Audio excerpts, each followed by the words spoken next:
Or if at least, we are really the product of accelerated evolution, which is much specularized. what does that mean? We're the product of Accelerated evolution. Which is like, look, we are very, very, very, very, very different from everything else on this planet by a long stretch. Not by like a couple of years, by a long stretch. You know, by every other primate, the best they can do is use a stick to get termites. You know, oh, well, one thing is orangutans spearfish. Oh, they're making weapons. They figured out how to spearfish. And they learned it from us, apparently. Yeah. But they can do that. Orangutans use tools. But isn't there a theory that now they're at a different level in the evolutionary chart? Yeah. Yeah, the current understanding is that they have begun the Stone Age. Yeah. Kind of cool to see it happen. It's crazy to see it happen. So have you ever seen the orangutan spearfishing? No. You got to see this picture. Yeah. Jamie, pull it up. It's bananas. This orangutan is stabbing fish while hanging from a tree like this. He's like stabbing fish with one arm. Yeah. Yeah, they figured out how to use tools. So if whoa, this is actually interesting. So if we're watching them in their Stone Age, it's completely plausible that some other life form is watching us in our advanced state of evolution. Look at that dude. Get the fuck out of here. Isn't that wild? Homeboy spearfishing. Wow. Hanging on with his feet and one arm. Wow. I mean, it's nuts, man. It's fucking nuts. Wow. He observed local fishermen do it, and he figured out how to do it himself. Pretty fucking crazy, man. Wow.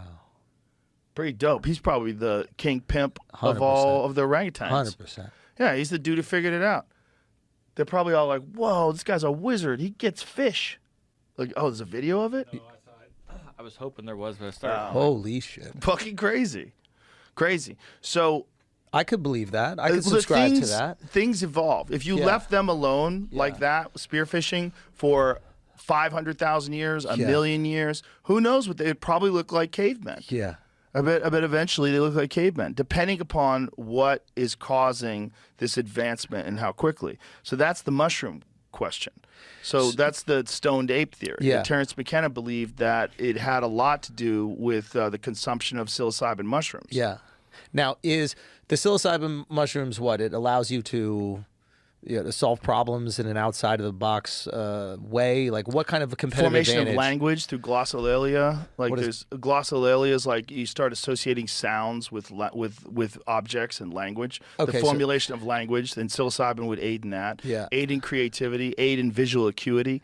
They've done studies where they showed that people under doses of psilocybin detect edges quicker. So, like if you have two lines that are moving, that are parallel lines, if you deviate one even slightly, people on psilocybin notice it quicker than people that aren't on psilocybin. Okay. So it increases visual acuity.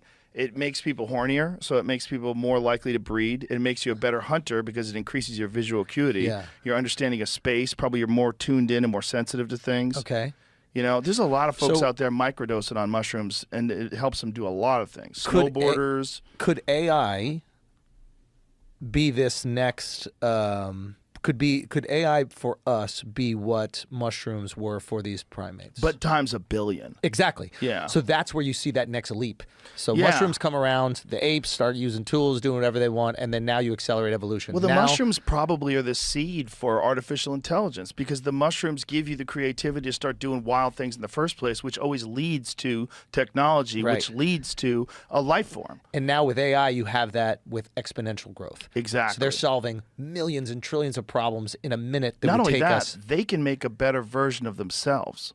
Once they become sentient, then they become God because they make better versions of themselves with no end in sight. So if you have an artificial intelligence that's as intelligent as every human being on Earth combined, which is essentially what they think is going to happen, when you get that, it has all the knowledge of all human beings. Then he's going to find the flaws in all of our methods. And then it's going to be using quantum computing. So it's going to have the type of computing power that's, who knows, 1 million, 100 million times what we have today. And then it's going to develop better versions of quantum computing. It's going to develop better methods of extracting energy from all sorts of different resources. It's not going to need lithium This is ion. where the graph goes vertical. It just goes straight up and it never stops. It's going to harness the very power of the universe itself. It literally can become a god. If you just keep going, if artificial intelligence is allowed to keep exponentially growing and it gets past being far more intelligent, how many more steps is it until it's Dr. Manhattan? Is it a week? Is it a month? Yeah. Is it a year? Yeah. Whatever it is, it's going there. It's going to get to a point where it can time travel. It's going to get to a point where it can show up on other planets instantaneously. It's going to get to a point where it can harness all the available power in the universe itself and use it and manipulate it and figure out how to create it. It might be able to create new universes. But what is if a universe is created, if a Big Bang exists, if there is a singularity, if there is a moment where there's something that's infinitely small. Why wouldn't it be able to create the exact same thing? Why wouldn't it be? If it can Oh, be my done, if God. it can be created, if it is a thing that's dependent upon the forces of the universe itself. In a deep understanding of those forces, an understanding of those forces in the quantum level, the subatomic level. At every look, at the subatomic level, everything is magic, right? You know, particles in superposition are both moving and stable at the same time. You're saying the laws of physics don't apply to the It's subatomic magic. realm. It becomes magic. Got it. Most of atoms are empty space. We don't even understand what the fuck is going on. We know that particles communicate instantaneously with other particles that are nowhere near them, miles away. There are two places at the same time. They're intertwined in some strange way that we don't understand. If something becomes so advanced that it has control over those forces and it utilizes all of those forces, and it literally has a complete understanding of everything that's happening at every given time in the entire universe. So this could potentially happen in our lifetime, right? Let's say. If it doesn't, it's going to happen in our kids' lifetimes if our kids make it. But think about it. If it happens in our lifetime, our generation will have lived before the internet, and singularity. Yeah, the singularity. What a crazy 2045 existence. is what Kurzweil believes.